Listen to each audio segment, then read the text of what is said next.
Zee 24 तास एक पाऊल पुढे।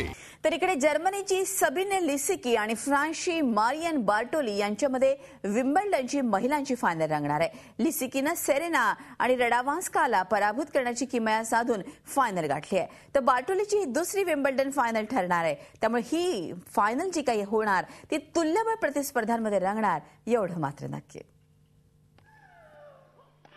विम्बल्डन विजेतेपदाच्या प्रबळ दावेदार मानल्या जाणाऱ्या सेरेना विल्यम्स आणि मारिया शारापोव्हाचं विम्बल्डनमधील आव्हान सुरुवातीलाच संपुष्टात आल्यानं टेनिस प्रेमींचा खरं तर हिरमोडच झालाय।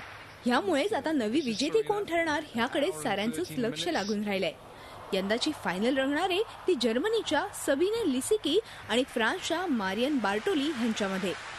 यातील लिसिकीने सेरेना सारख्या दिग्गज प्लेयरला चौथ्याच राऊंडमध्ये पराभवाचा धक्का देत तिला बाहेरचा रस्ता दाखवलाय।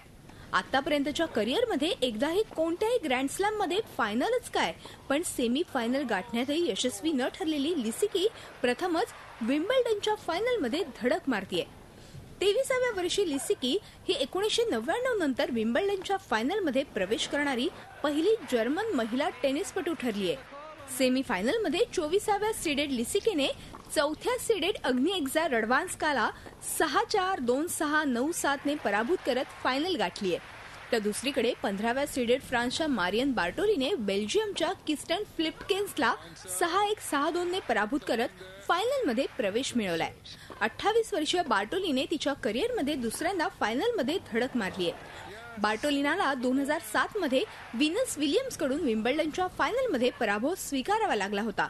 दरम्यान यापूर्वी बार्टोलीने 2001 मध्ये फ्रेंच ओपनची सेमी फायनल, 2009 मध्ये ऑस्ट्रेलियन ओपनची क्वार्टर फायनल आणि 2012 मध्ये अमेरिकन ओपनची क्वार्टर फायनल गाठली होती।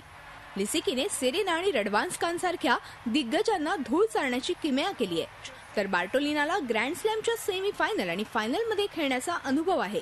यामुळेच ही लढत तुल्यबळ होण्याचीच अधिक शक्यता आहे। Bureau report, Zee media, Mumbai. Zee 24 तास एक पाऊल पुढे।